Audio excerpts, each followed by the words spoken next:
Google te fez um convite pra trabalhar com eles, cara? Foi o Google e o Twitter, na verdade. E isso foi um fato que eu nem sabia que era tão relevante. Quando a Folha que deu esse destaque, quando eu dei uma entrevista pra Folha...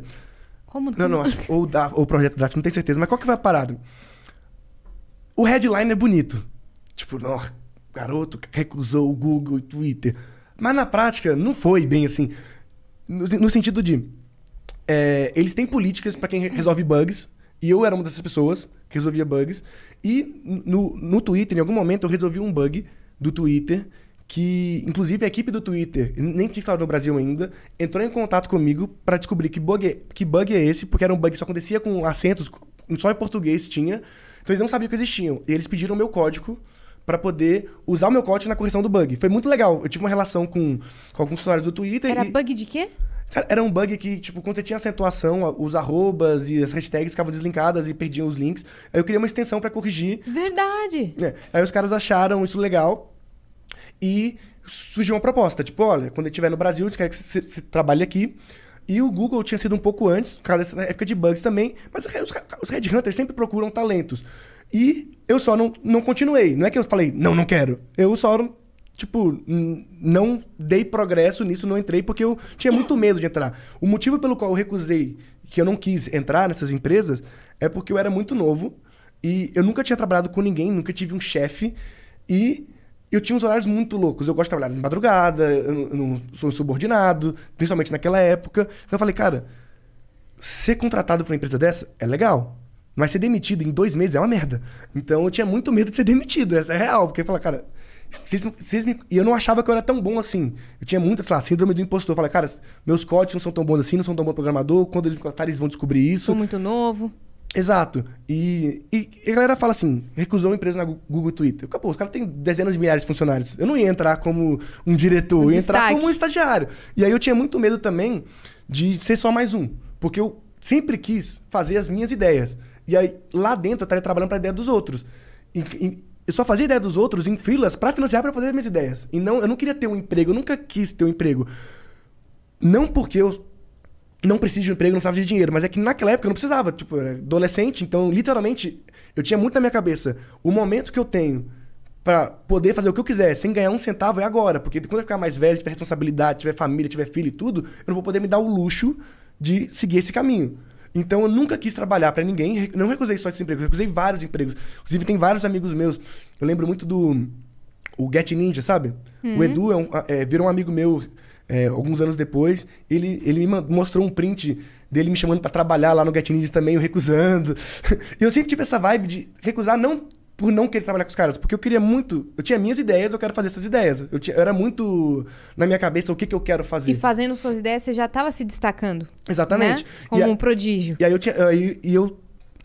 eu tive o estalo mental assim, que eu sei que eu não sou o melhor programador do mundo, nem quero ser, porque eu nunca quis ser programador, eu queria fazer minhas coisas. Aí eu descobri que para fazer minhas coisas, eu precisava programar. Então, a minha vibe era construir as coisas que eu acreditava, e tanto é que muitas deram certo. Tipo, deram muitos downloads, muitos acessos, gerou mídia espontânea, de graça. Então, eu sentia que eu estava acertando, que eu estava fazendo alguma coisa que as pessoas se interessavam. E as pessoas só viam um skill de programador em mim. E eu não via esse skill tão forte, porque eu sabia a quantidade de gambiarra que eu fazia. Depois eu descobri que todo programador é assim. Mas na época, como eu não conhecia tantos programadores... Você aprendeu sozinho no seu quarto? Exatamente. Eu tinha muita insegurança sobre o meu skill de programador. Porque todo mundo falava assim, nossa, o João é um bom programador. E eu não me via como programador, porque eu não me via no futuro sendo programador ainda.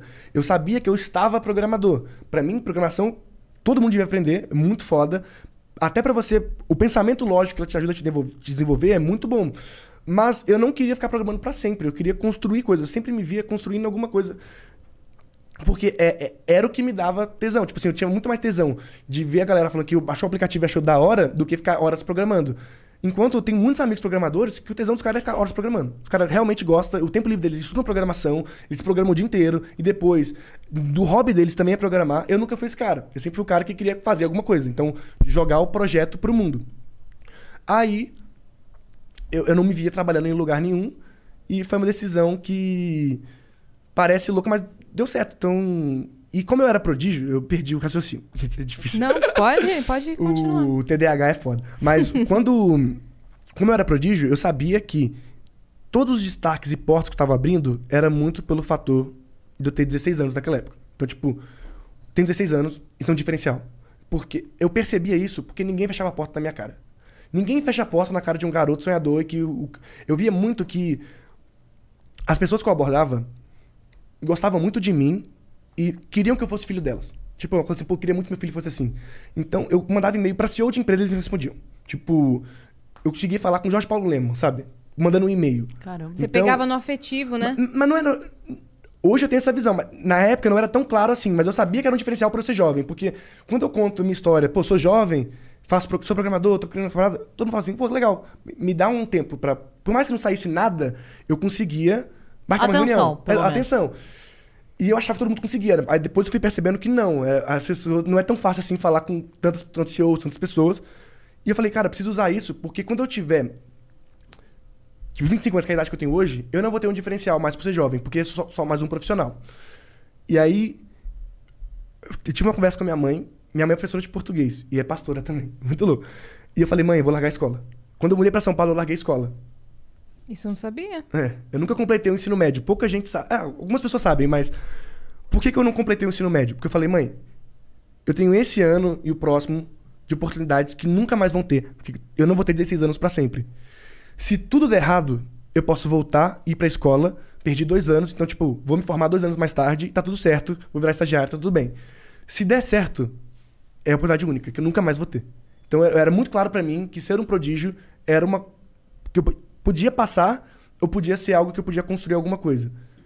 E aí minha mãe, sei lá como, louca, aceitou. Eu já era emancipado, mas ela sempre apoiou nesse sentido. E é isso. E aí foi isso. Caraca, moleque. Mas é que você falou, tem certas oportunidades que não voltam. Sim. Você tem que ir... é o timing. Muito das coisas que eu dei certo foi...